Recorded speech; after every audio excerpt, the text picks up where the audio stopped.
आखिरकार लंबे इंतजार के बाद भाजपा के राष्ट्रीय अध्यक्ष ओपी राजभर योगी सरकार के मंत्रिमंडल में शामिल हो ही गए। मंगलवार को शपथ ग्रहण के साथ ही उनका मंत्री बनने का वो सपना पूरा हो गया, जिसका वो इंतजार कर रहे थे। इसके बाद अब राजभर आगामी चुनाव के मिशन पूर्वांचल में जुट गए हैं। इसी को लेकर राजभर बुधवार को मंत्री बनने के बाद पहली बार आजमगढ़ दौरे पर पहुंचे, जहां जगह जगह कार्यकर्ताओं ने फूल माला पहनाकर उनका स्वागत किया। इस दौरान ओपी राजभर ने मीडिया से बातचीत करते हुए वक्त जहां विपक्ष पर निशाना साधा, तो वहीं कई मुद्दों पर अपनी बात रखी और फिर से एनडीए का किसी से मुकाबला नहीं होने की बात दोहराई। देखिए, पूर्वांचल की धरती पर हम एनडीए के साथ हैं।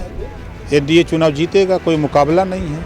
विपक्ष के पास कोई ताकत नहीं है कि वो लड़ाई लड़ पावे। हम लोग एनडीए की बात करते हैं। हम लोग गरीब, कमजोर, पिछड़े, दलित, वंचित, शोषित, अल्पसंख्यक को रोटी, कपड़ा, मकान, शिक्षा, दवाई की बात करते हैं। उनका अपना काम है, हम लोगों का अपना काम है। राजभर ने आगे अपने बयान में सपा प्रमुख अखिलेश यादव को आड़े हाथों लिया।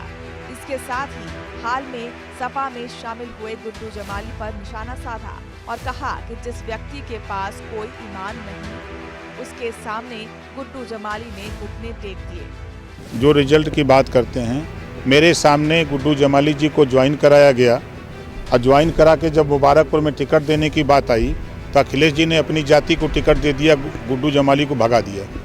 उन्हीं गुड्डू जमाली की बात करते हैं ना, जिनके पास स्वाभिमान न हो, ईमान न हो, वो व्यक्ति फिर वहीं घुटना टेक दिया।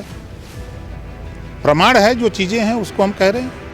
जानकारी के मुताबिक पूर्वांचल में करीब 3 से 4% मतदाताओं पर राजभर पकड़ रखते हैं, जिसको लेकर पूर्वांचल में पार्टी को जीत दिलाने की जिम्मेदारी राजभर के कंधे पर है।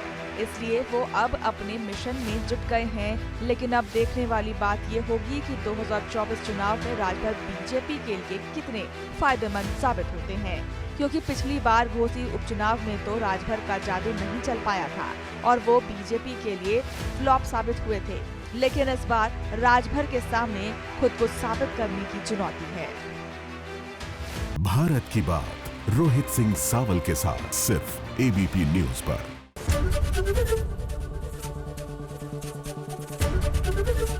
एबीपी गंगा, खबर आपकी, जुबान आपकी।